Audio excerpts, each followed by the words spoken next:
Miss হবে না আপনার পছন্দের টিভি শো। দেখুন জি5 অ্যাপে একদম ফ্রি। স্যার আপনি খুব ভালো, স্যার খুব ভালো, আপনি গুড বয়। পড়তে বসুন। স্যার আমি পড়তে বসবো, বিশ্বাস করুন আমি মন দিয়ে পড়বো। একবার কম্পিটিশনটা হয়ে যাক, আমি দিনরাত এক করে পড়বো। প্লিজ স্যার কম্পিটিশনের নামটা লিখিয়ে দিন প্লিজ প্লিজ প্লিজ। কি করছেন? আমি একদম যা করছি ঠিক করছি, আপনি যতক্ষণ না হ্যাঁ বলবেন আমি আপনার পা ছাড়বো না। Please sir. আনন্দ পাটা ছাড়ুন। না স্যার আপনি আগে বলুন আপনি কম্পিটিশনে নাম লেখাবেন প্লিজ স্যার। আচ্ছা বেশ ঠিক আছে আপনি উঠুন উঠুন উঠুন। আপনি নাম না লেখান, আমিও তো নাম লেখাতে পারছি না। ঠিক আছে হয়েছে তো আপনাকে তো আমি নতুন করে চিনছি না। আপনার যে গুণটা আছে সেটা তো আমার জানা ছিল না।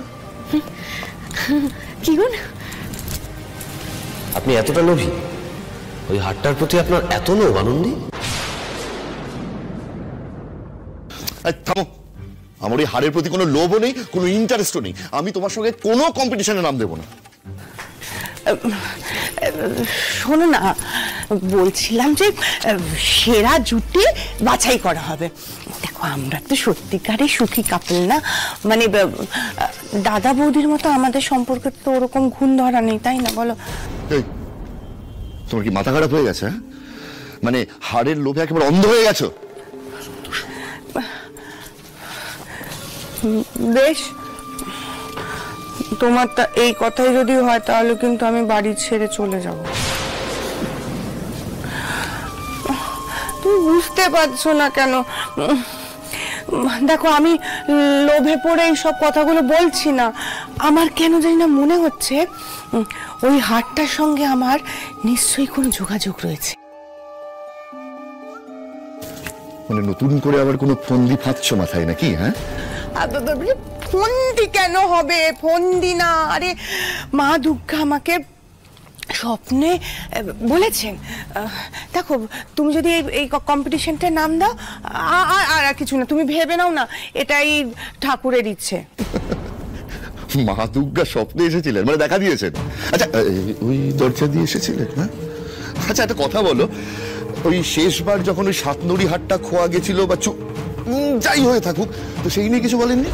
হ্যাঁ তো হঠাৎ করে উনি এলেন, আবির্ভাব করলেন, এসে মানে লোকটা দেখি চলে গেলেন, ওই দরজা দিয়ে আবার বেরিয়ে চলে গেলেন। আচ্ছা চৈতি, একটু লজ্জা করো, একটু লজ্জা করো। ঈষৎ ছোট সব। কি বললেন আপনি? আমি লোভী? সার্টেনলি, আপনার হাবভাব দেখে তো তাই মনে হচ্ছে। ঠিকই মনে হচ্ছে আপনার, ঠিক সত্যি তো। অবশ্য আমার যে কিসের প্রতি লোভ সেটা আপনি কি করে বুঝবেন?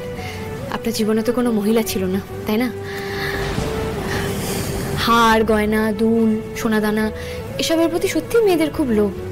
স্ত্রীধনের প্রতি লোভ নেই এমন মেয়ে কিন্তু দেখা যায় না। আপনিও এরকম?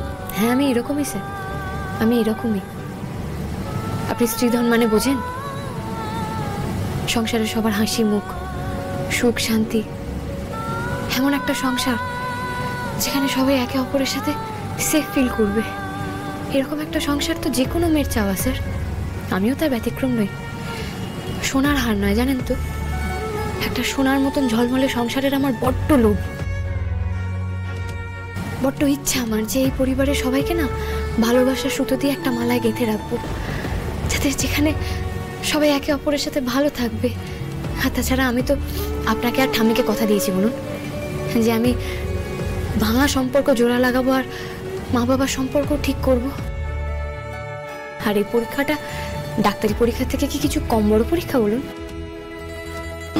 মানে ওই হাটটা দিয়েই? ওই হাট দিয়ে লাহিড়ি বাড়ির হারানো সুর আমরা ফিরিয়ে আনবো। আর এই কম্পিটিশনটা তাই খুব দরকার স্যার, সবার স্পিরিট বজায় রাখার জন্য এই কম্পিটিশনটা করতেই হবে। তাই স্যার প্লিজ নামটা দিয়ে দিন। বেশ বুঝলাম, কিন্তু এন্ট্রান্স পরীক্ষার প্রিপারেশন হবে স্যার, বিশেষ করুন হবে। সকালবেলা কম্পিটিশন আর রাত্রিবেলা আমি এন্ট্রান্সের জন্য প্রিপারেশন নেব। আমি আপনাকে কথা দিচ্ছি যদি ঘুম পাই আমি ঘুমাবো না, চোখের মধ্যে সরষের তেল দিয়ে বসে থাকবো যাতে ঘুম না আসে। স্যার প্লিজ আপনি রাজি হয়ে যান, প্লিজ প্লিজ প্লিজ। আর তো কোনো উপায় নেই রাজি না হয়ে থাকার, কিন্তু নো বাড়াবাড়ি। স্যার আপনি খুব ভালো, স্যার খুব ভালো, আপনি গুড বয়। আমি জানি আনন্দী আমি ভালো, সেটা এভাবে বলার কিছু নেই। Anandi, control yourself. আনন্দী। আনন্দী, হ্যাঁ স্যার, ঠিক, আমি আসছি। তবে হ্যাঁ, কিছু কিছু কথা কিন্তু জানা থাকলেও বলতে হয় একবার করে।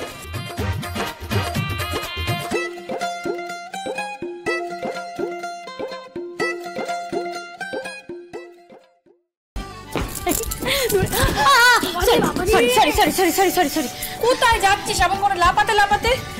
এক্ষুনি পড়ে গেলে কি হতো বলতো? পড়ে গেছি তো, লজ্জায় পড়েছি। স্যারকে না পুরো 360 ডিগ্রি এমনি করে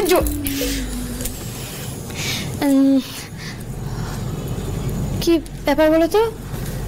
এরকম সব বেজানো করে আছো কেন? কি হয়েছে?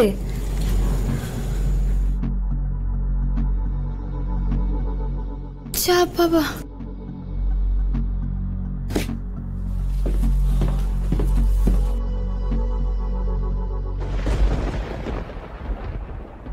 কি আবার হবে?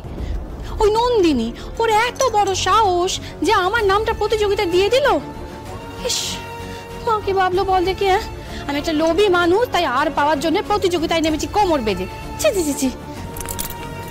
ভালোই তো হয়েছে, তুমি আর বাবা সেরা জুটি হয়ে যাবে। হ্যাঁ হ্যাঁ হ্যাঁ, ওই আশাতে তো সারা জীবন শেষ হয়ে গেল রে।